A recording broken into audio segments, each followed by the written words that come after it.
Dr. Rafael Santos Calderón.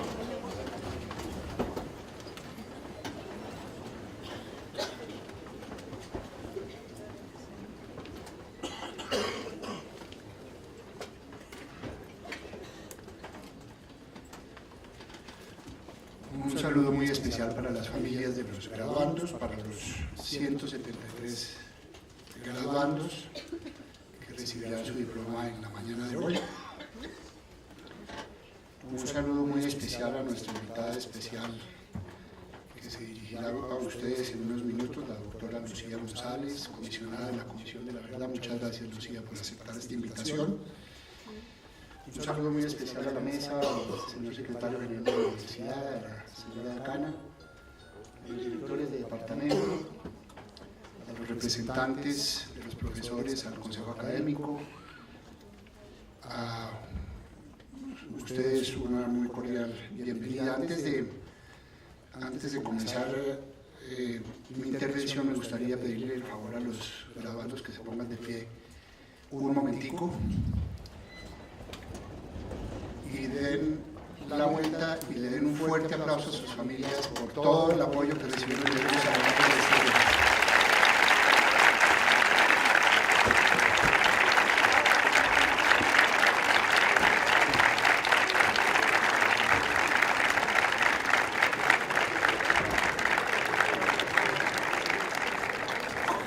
Muchas gracias. Pueden sentarse, por favor. Muchas gracias. No hay duda que en buena medida el esfuerzo de ustedes los ha traído hasta este punto del camino, pero creo que el apoyo de sus familias, de sus esposos y esposas, de sus hijos, de sus parientes, de sus compañeros ha sido vital para conseguir que este día sea tan importante para ustedes. Una concepción tradicional y en parte equívoca del sentido de formarse dictamina que las instituciones de educación superior son plataformas de aprendizaje en las que un grupo de personas que poseen una serie de conocimientos susceptibles de ser enseñados, es decir, sus docentes, instruyen a un número mayor de individuos que no los poseen, es decir, los estudiantes, a fin de que puedan hacer uso en el futuro de los saberes adquiridos y enfrentarse a un mundo cada vez más competitivo y cambiante. La afirmación es cuestionable por numerosas razones. Primero, por la noción de que el estudiante carece a priori de conocimientos y vivencias que pueden nutrir y diversificar su proceso formativo. También por la comprensión de que el aprendizaje constituye una relación y una experiencia unidireccional y no bidireccional y compleja, en la que el profesor, junto con el alumno, puede asimilar saberes que deben enriquecer su propia vida y su profesión. Sin embargo, lo que más me inquieta es la idea de que se estudia para adquirir una suma de saberes para que puedan ser utilizados en el campo laboral. ¿Es eso cierto? La educación apalanca el conocimiento como un medio que hace posible llegar a un fin.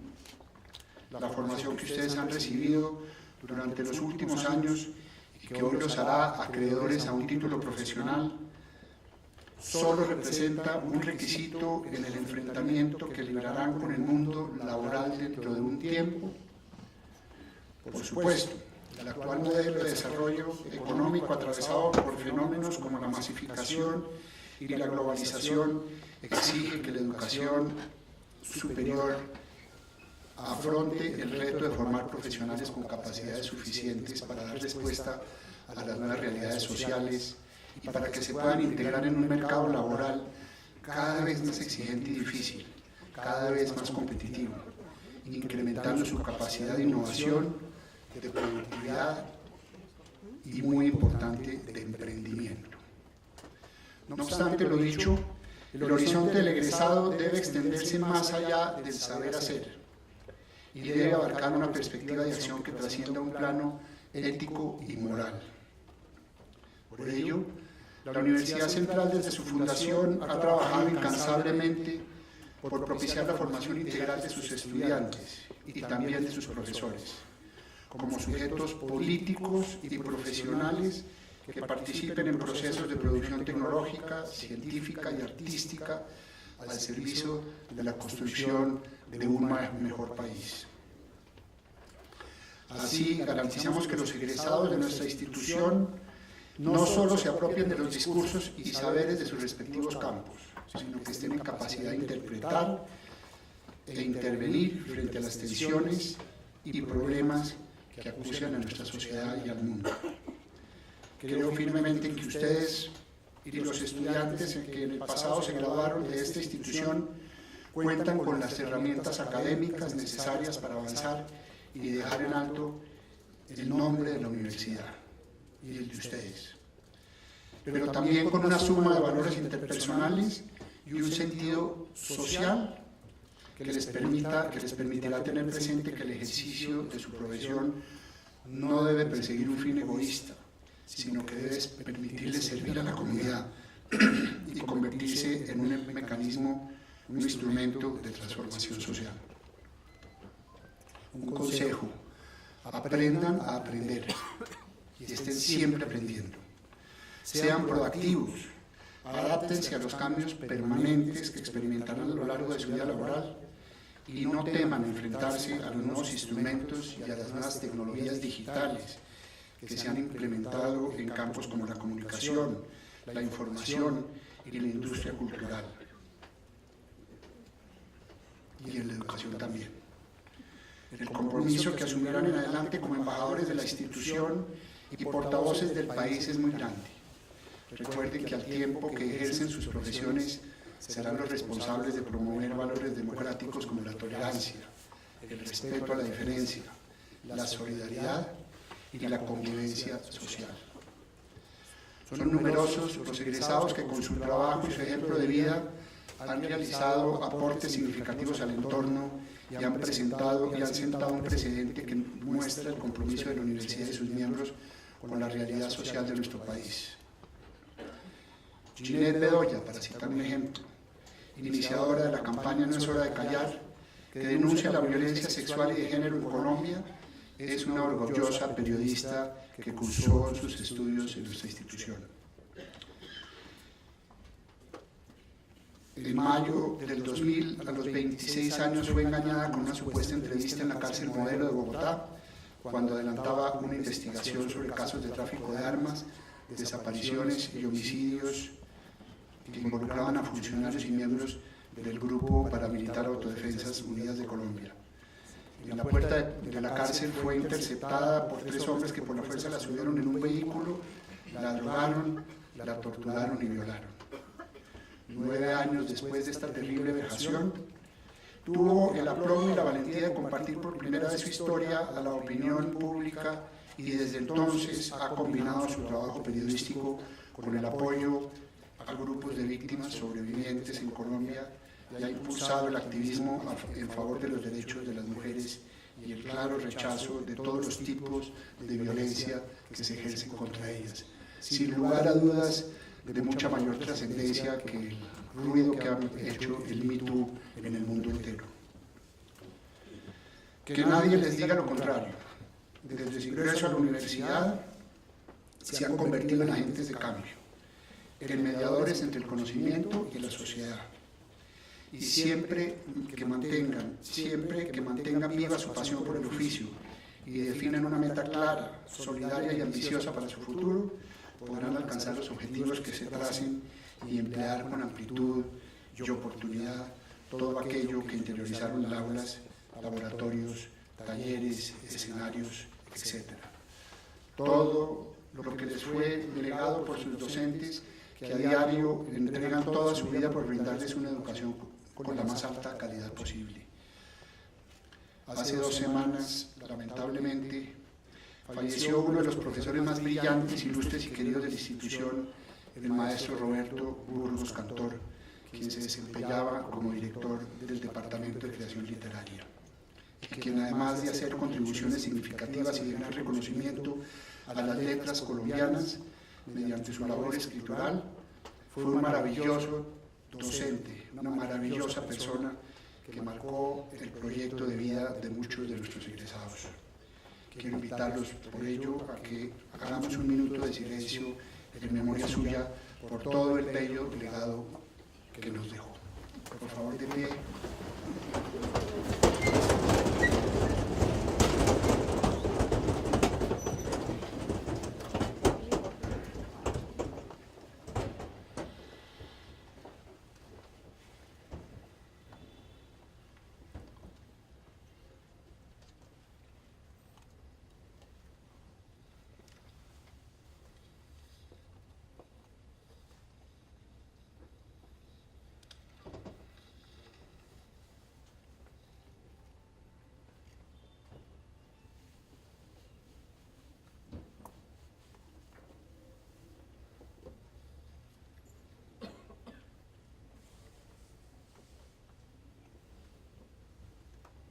Muchas gracias. Pueden sentarse. Felicitaciones por este enorme logro que hoy nos convoca. No olviden nunca que esta fue su casa por unos años y será su casa, esperamos, que por muchos más. La Universidad Central siempre lo recibirá con los brazos abiertos. Quiero compartir con ustedes un par de temas que pueden ser de interés para los egresados, basado en dos artículos de prensa, uno con un connotado escritor norteamericano que se llama Andrés Oppenheimer, que acaba de publicar un libro que se llama Sálvese quien pueda. Y es un libro que gira alrededor de todo lo que puede ocurrir en el campo laboral en los próximos años debido a la digitalización de prácticamente todas las actividades.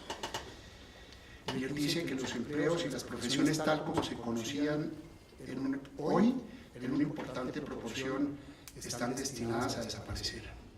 Y eso es una realidad contundente que no vamos a poder evadir.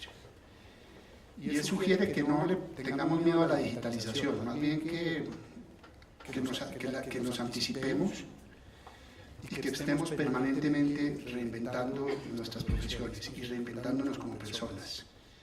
La digitalización es una realidad y ya está produciendo cambios profundos, por ejemplo, en profesiones como el periodismo. Aquí hay unos egresados de periodismo y comunicación social.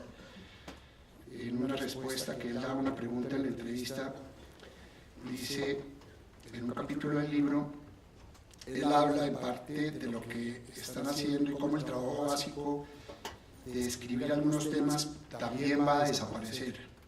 En Estados Unidos, cita un ejemplo, pude hablar con el director de innovación del Washington Post y me decía que en las elecciones de noviembre todos los artículos sobre las contiendas electorales para el Congreso serán escritas por un robot. Teniendo en cuenta que hay una matriz que los periodistas ya usamos, eso tiene una relación muy estrecha con el Big Data análisis y con todo el manejo de grandes bases de datos. Hay que tener en cuenta que hay una matriz que los periodistas ya usamos para los artículos deportivos o resultados empresariales. Lo que va a hacer el Washington Post es poner el resultado del colegio electoral, que es el sistema electoral americano, para que luego la computadora ponga toda la historia del que ganó y de cómo eso incide en la elección. Y ante la pregunta de si eso sería terrible para los periodistas, él respondió, el señor del Washington Post, que los periodistas están felices, porque en lugar de tener que hacer la nota del día, analizar un poco de datos aburridos, van a poder dedicarse más al periodismo investigativo, al periodismo de análisis, a la crónica, al periodismo descriptivo y narrativo. Y podrán hacer muchas, dice él, termina, y podremos hacer muchas de las cosas que nos gustan a los periodistas. Cita otro ejemplo que es el de los maestros, dice en su capítulo sobre la educación. Entrevistó a un profesor que se llama el profesor Einstein, que es un robot pequeño que enseña matemáticas y física.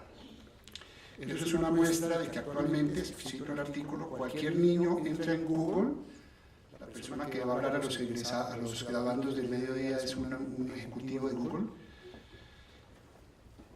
que cualquier niño entra en Google y busca y encuentra lo que quiere de una manera mucho mejor de lo que puede a veces enseñar un maestro.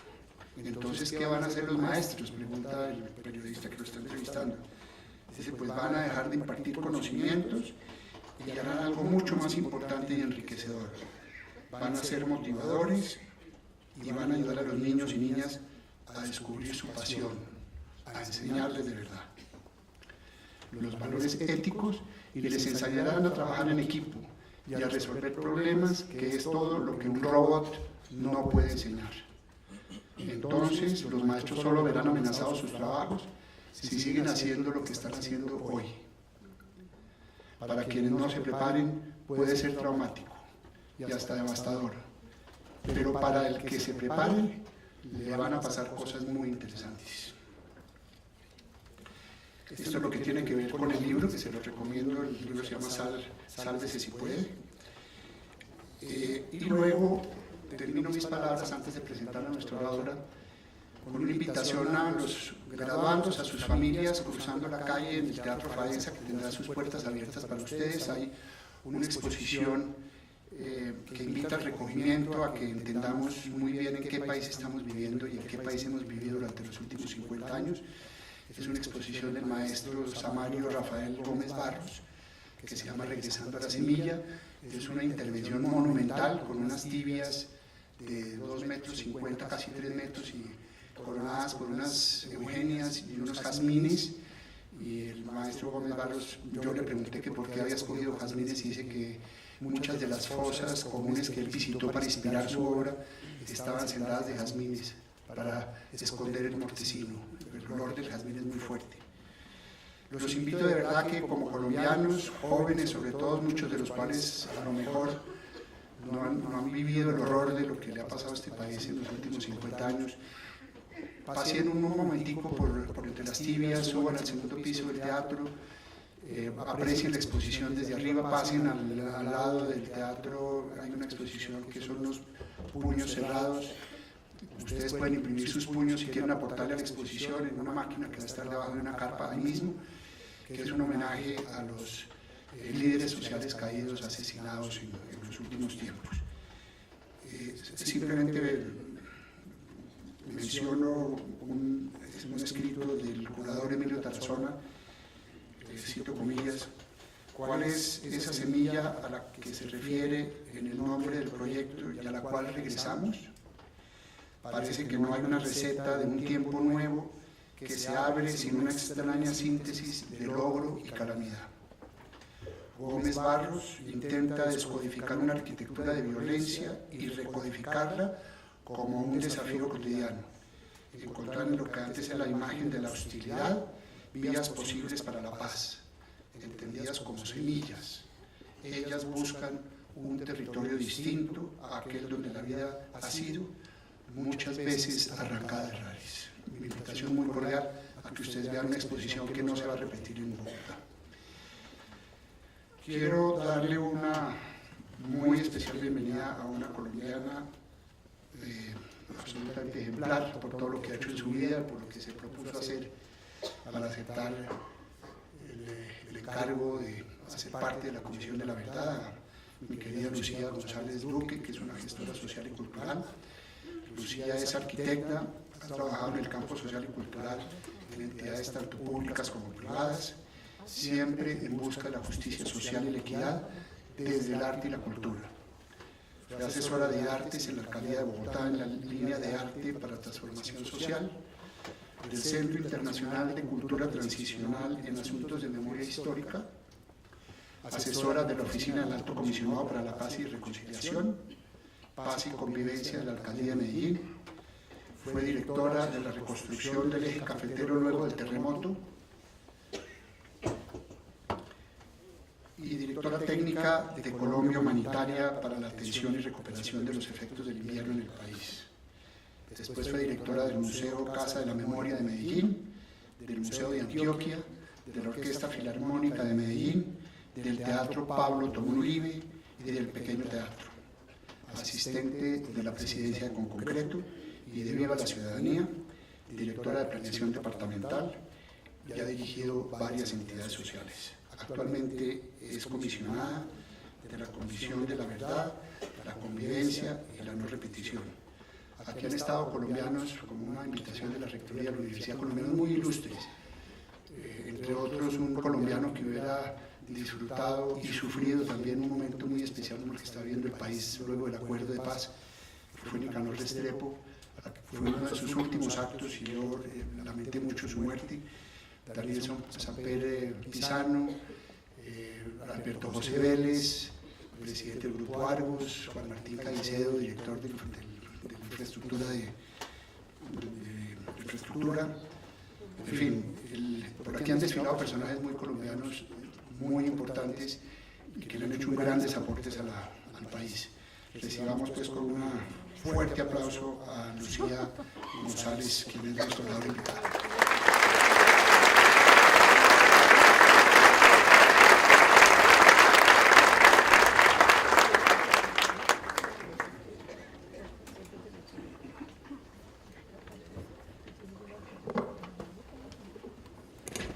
Buenos días a todos y todas, a la mesa principal, señor rector y demás miembros de la mesa. Muchas gracias por esta invitación que me honra, de verdad. Muchas gracias, me alegra muchísimo poderlos acompañar, me alegra muchísimo saber que en Colombia las humanidades, las ciencias sociales y el arte siguen teniendo un lugar tan importante.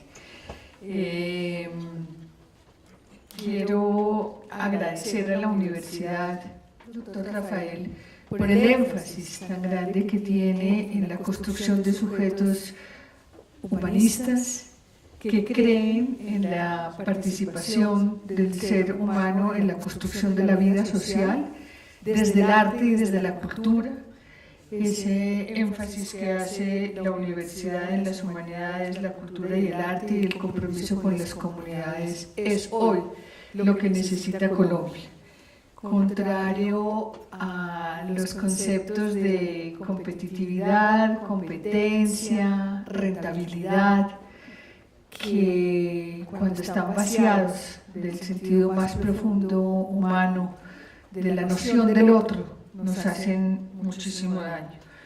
Y en un mundo que se debate también por el desprecio a las ciencias humanas, yo creo que muchos de ustedes fueron conscientes sobre todo del lugar que tuvo ese debate el año pasado y antepasado en el mundo, en el que, por ejemplo, el presidente Sarkozy, el expresidente Sarkozy de Francia, propuso eliminar las ciencias sociales de la educación pública en las universidades, de un país que siempre se destacó justamente por su humanismo, pero que a la vez Martha Nussbaum levantó su voz para decir: es justo eso lo que el mundo necesita, eso que hemos llamado sin ánimo de lucro, que es uno de sus textos más hermosos. Dice, la humanidad hoy justo necesita eso que parece no producir riqueza, para aquellos que cuentan la riqueza en monedas, para aquellos que cuentan, como en el Principito, las estrellas para contarlas y para acumularlas, ¿no? Creo que la apuesta que hace la universidad es justamente por lo que más enriquece el mundo, por lo que más está necesitando el mundo hoy y sobre todo por lo que Colombia está clamando, y es volver sobre nuestra propia humanidad para recobrar la dignidad que hemos perdido en medio de esta guerra tan cruenta, tan dolorosa, que tanto daño nos ha hecho, que nos ha hecho un daño tan grande que hasta el punto de no creer en la posibilidad de la paz. Un daño tan grande hasta el punto de creer que el otro puede ser eliminado de manera material o por la simple palabra. Son ustedes, graduandos, con ese acumulado hermoso que salen hoy, los que van a ayudarle a Colombia en este momento histórico tan importante. Este es un momento histórico que puede ser el principio de algo muy potente, de algo muy fuerte que nos lleve realmente a construir la sociedad que estamos llamados a ser, a devolvernos la humanidad que estamos llamados a vivir. Yo esperaría que fueran suficientemente conscientes de que tienen una tarea entre manos y, como decía Antonin Artaud, salvar el mundo. Antonin Artaud decía: el arte nos salvará. Yo creo que el arte, la cultura, las humanidades nos salvarán. Y Colombia ha hecho un tránsito muy doloroso de construcción de nación en medio de la guerra por muchos años, El último conflicto armado tiene casi 60 años, pero podríamos decir que llevamos todos los años de nuestra construcción de nación en medio del desprecio por el otro, de la eliminación de la diferencia, de la eliminación del otro, de un estado de injusticia social que yo estoy casi segura que nosotros hoy tenemos los elementos para salir de ese estado de cosas y dar un salto hacia una sociedad civilizada, capaz de vivir de manera armónica, porque también en medio de la guerra se han creado niveles de conciencia muy altos, niveles de saberes o construcciones sociales, construcciones teóricas y prácticas sociales que yo estoy segura que ustedes, después de estas carreras, maestrías o especializaciones que han hecho, son conscientes de que Colombia hoy tiene un acumulado de saberes con el que es capaz de enfrentar el reto histórico que les queda. Nosotros ya vamos de salida, hemos dado una lucha muy grande por todos estos años para llegar hasta aquí. Hemos llegado a un acuerdo de paz del conflicto armado más largo que ha tenido la historia de la humanidad, del grupo armado que más años ha durado, de la guerrilla que más años ha durado, y lo hemos hecho a través de la vía civilizada, a través del diálogo y los acuerdos. Y hemos acordado cosas que son muy importantes para Colombia, que son deudas sociales históricas, como el derecho a la tierra, como el derecho a la participación política, aún en medio de la diferencia y precisamente por la riqueza de la diferencia, el debate y la confrontación del negocio de la droga por una vía más civilizada que la eliminación de los cultivadores, el propósito de incorporar a la vida social a quienes han estado en la guerra, casi ninguno de ellos por una voluntad propia o porque vivieran circunstancias propicias a la vida, sino porque estaban más cerquita de la exclusión, de la pobreza, de la violencia social. Hoy tenemos esos retos y están inscritos en nuestra Constitución. Ustedes tienen ese camino para defender, pero también en medio de esta guerra hemos descubierto rostros y lugares que nunca habíamos visto. No conocíamos a Bojayá, ni a Mapiripán, ni muchos lugares que hoy emergieron justamente ante nuestros ojos, que habían estado abandonados por el Estado por años, pero que además desde nuestra cultura excluyente no habíamos visto, no habíamos querido ver. Hemos centrado nuestra mirada sobre los poderes, sobre las ciudades capitales. Esta ha sido una cultura que se sembró sobre el reconocimiento de los blancos, los castellanos, los católicos, y la guerra pone en evidencia la riqueza de este país, la riqueza cultural. Emergieron los indígenas, en medio de la guerra los tuvimos que reconocer. En medio de la guerra emergieron las poblaciones negras sufridas, pero también llenas de coraje. En medio de la guerra tuvimos que reconocer el rostro también de los de izquierda, de los sindicalistas, de los pobres que habíamos despreciado, eliminado o olvidado, razón por la cual llegamos a ser mucho más de 9 millones de víctimas.